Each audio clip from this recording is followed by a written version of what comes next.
Assalamualaikum warahmatullahi wabarakatuh. Kumaha damang sadayana. Mudah-mudahan urang sadayana dipaparin kasehatan sareng kasalamatan. Dina dinten ieu urang diajar deui bahasa Sunda masih di bab 5 di bagian D ngaringkes bacaan. Nah, sebelum pelajaran dimulai, kita baca doa dulu ya. Berdoa dimulai. A'udzubillahi minasyaitonirrajim. Bismillahirrahmanirrahim. Rabbi jidni ilma warjukni fahma. Shadaqallahul azim. Sekarang buka buku paket halaman 61. Di sini ada cerita tentang Kiai Haji Jainal Mustofa. Nah, Ibu akan bacakan dan coba terangkan isinya ya. Tolong disimak baik-baik. Nih. Kiai Haji Jainal Mustofa. Salah seorang pahlawan Jawa Barat teh nyaeta Kiai Haji Jainal Mustofa. Sok sanajan jenengan nuju alit nama Hudaimi, ari nenehna Umri. Kiai Haji Jainal Mustofa pituin urang Sunda, nu kawitna ti Tasikmalaya. Lahir di Garut 5 Juni 1852. Kiai salah seorang pahlawan Jawa Barat yaitu Kiai Haji Jainal Mustofa.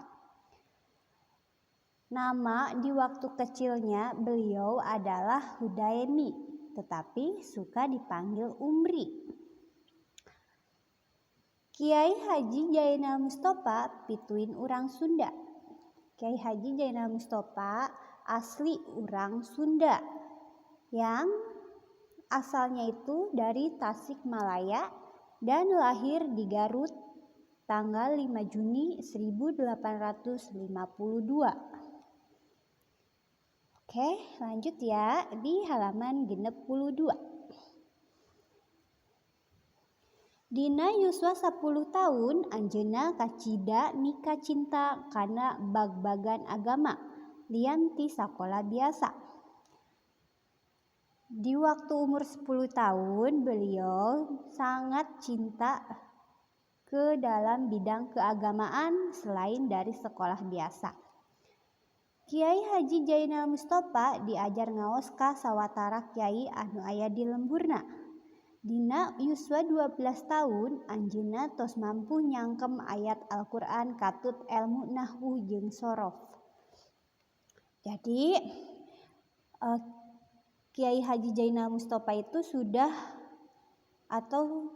sejak umur 10 tahun itu dia mulai ngajinya itu kepada beberapa kiai atau ulama yang ada di kampungnya.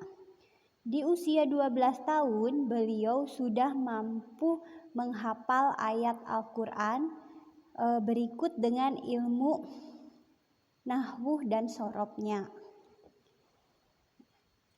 Lanjut ya. Dina yuswa 20 tahun, anjeunna ngadekeun pasantren di Cikembang, anu jenenganana Pasantren Sukamanah. Pada usia 20 tahun, beliau mendirikan pesantren di Cikembang. Pesantren itu bernama Pasantren Sukamanah. Dina lebet 15 tahun eta pasantren teh kasohor ka mana-mana. Dalam waktu 15 tahun pesantren itu terkenal kemana-mana. Kulantaran komarana tambih lami tambih seungit, pamarentah Walanda narekahan sagala hal supaya eta pasantren teh tilem, boh ku cara kasar atanapi ku cara lemes.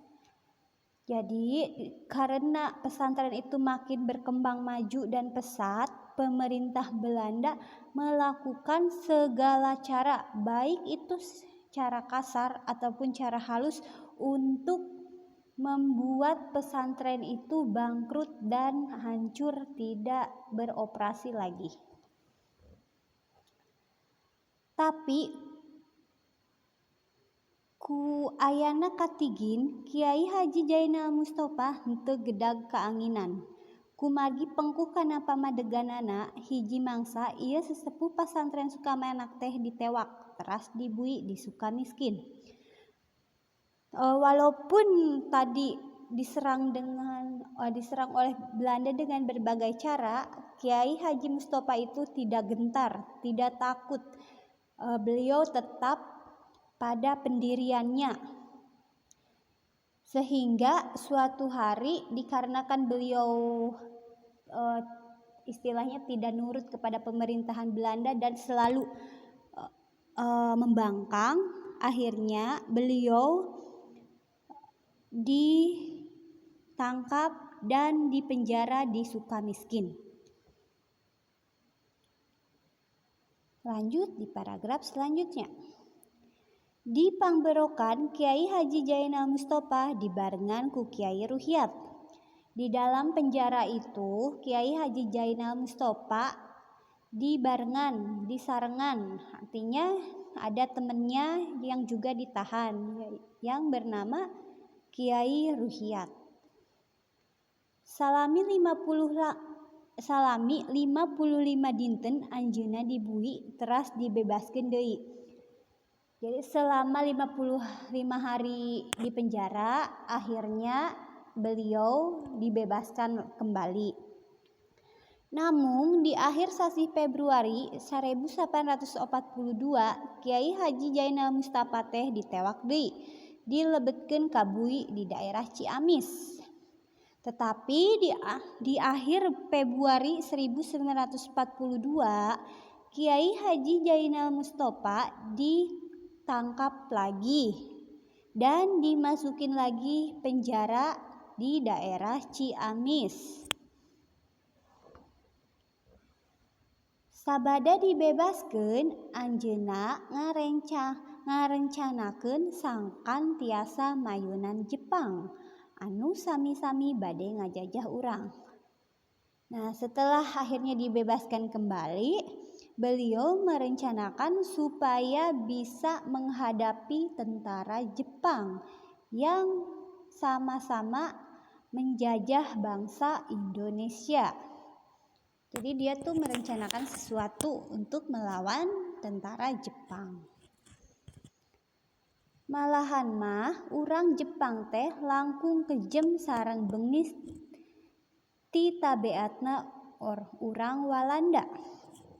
Malahan tentara Jepang itu lebih kejam dan bengis daripada tentara Belanda. Jadi Jepang itu lebih kejam daripada penjajahan Belanda.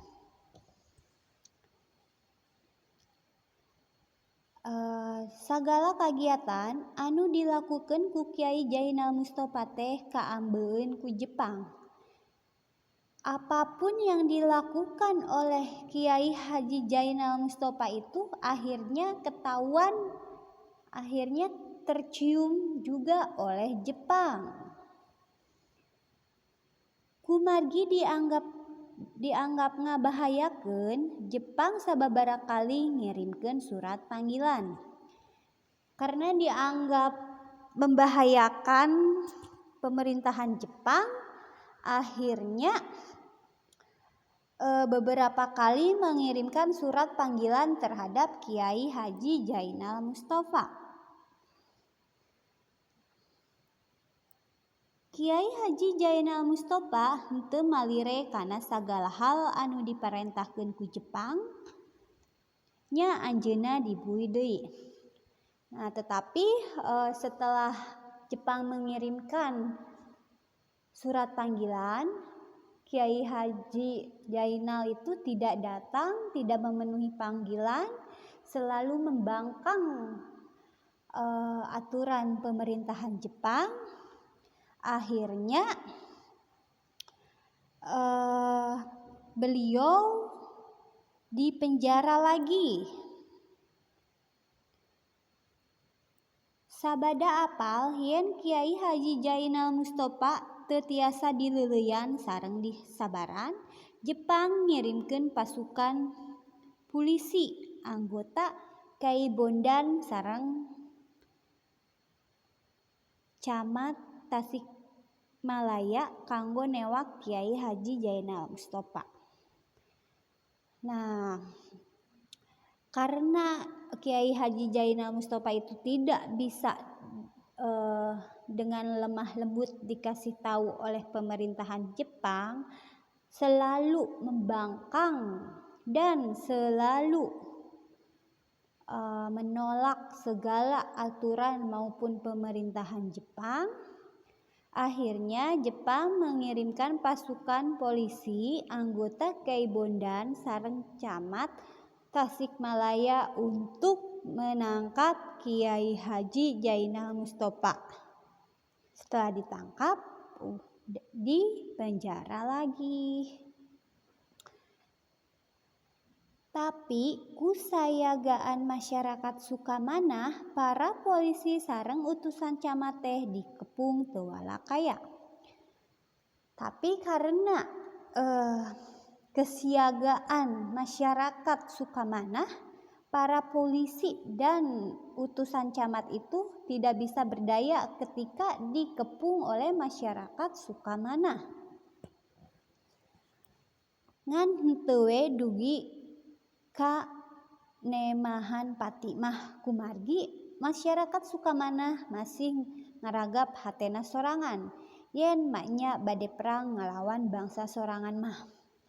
Tapi tidak sampai perang terjadinya kematian karena masyarakat Sukamanah masih memikirkan, masih punya hati, masih punya pikiran jangan sampai kita berperang melawan bangsa sendiri, karena di sini bukan hanya polisi tetapi utusan camat juga kan yang datang untuk menyerang Kiai Haji Zainal Mustofa. Jadi masyarakat itu mikir lagi kalau untuk berperang, masa iya saya harus melawan saudara saya sendiri, saudara sebangsa setanah air, yaitu kelompok utusan camat dan polisi itu.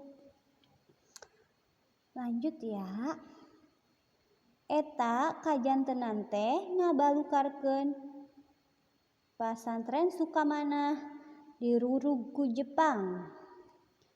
Nah, setelah tadi Kiai Haji ditangkap oleh pemerintahan Jepang, akhirnya pesantren yang di Sukamanah itu diurusnya oleh Jepang, pemimpinnya oleh Jepang.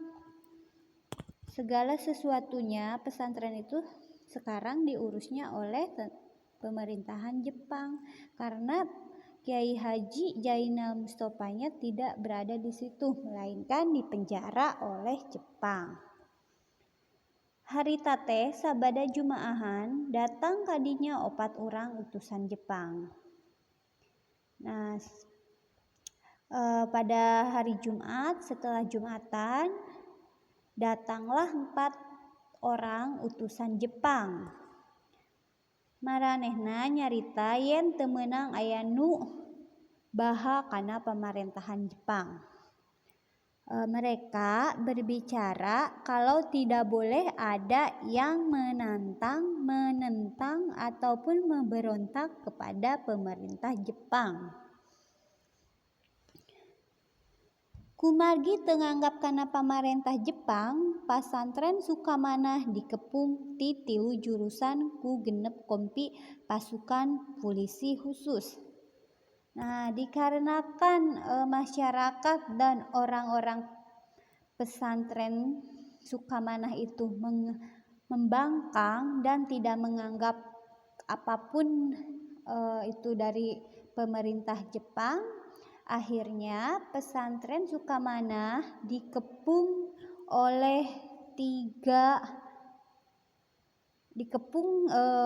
dengan 3 jurusan atau 3 lokasi. Dikepungnya itu oleh 6 kompi pasukan polisi.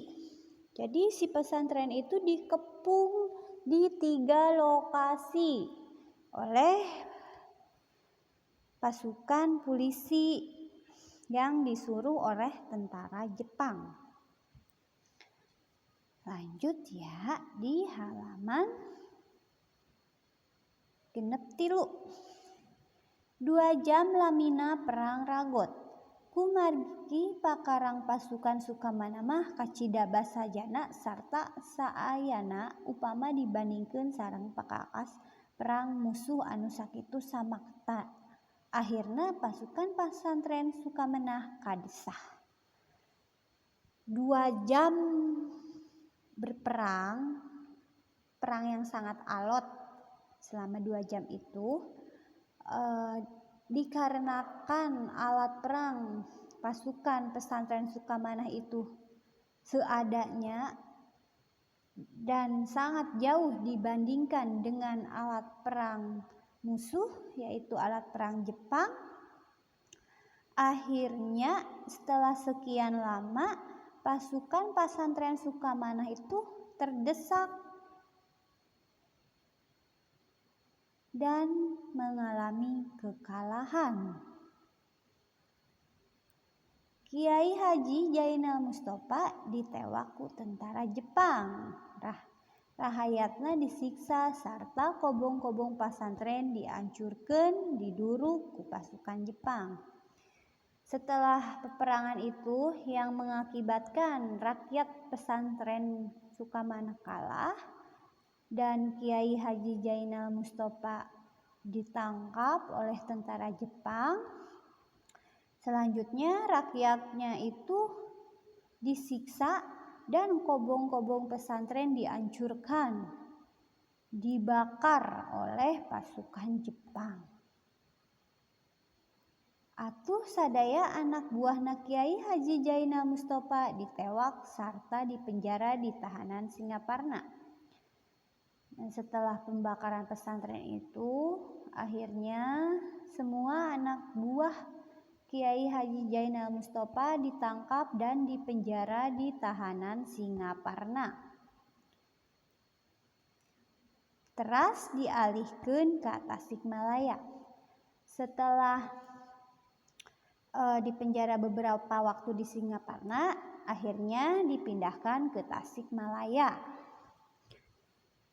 Kiai Haji Jainal Mustofa dialihkeun ka Cipinang serta ditibanan hukuman pati dina ping 25 Oktober 1844. Nah, jadi tadi kan anak buahnya setelah dipenjara di Singaparna dialihkan ke Tasikmalaya, sedangkan Kiai Haji Jainal Mustofa itu dipindahkannya ke Cipinang serta mendapatkan hukuman mati pada tanggal 25 Oktober 1944. Nah, kurang lebih seperti itu. Apakah bisa dipahami? Jadi cerita ini menceritakan tentang perjuangan pahlawan yang bernama Kiai Haji Jainal Mustofa yang membangkang kepada peraturan pemerintah Belanda sehingga beliau keluar masuk penjara. Setelah itu beliau harus menghadapi juga pemerintahan Jepang yang sangat amat keji dan kejam, sehingga beliau harus keluar masuk lagi penjara pada saat pemerintahan Jepang juga. Nah, setelah beliau tertangkap oleh pemerintahan Jepang, akhirnya pesantren yang dimiliki oleh beliau dikuasai oleh Jepang. Dan tidak boleh ada yang membangkang kepada pemerintahan Jepang. Tetapi warga pesantren Sukamanah itu selalu membangkang perintah Jepang, sehingga pada saat Jumat, setelah sholat Jumat, akhirnya pesantren itu dikepung dan diserang oleh 6 kompi pasukan polisi khusus. Nah, akhirnya setelah peperangan itu terjadi, warga pesantrennya kalah dan Kiai Haji Mustofa ditangkap serta dipenjarakan.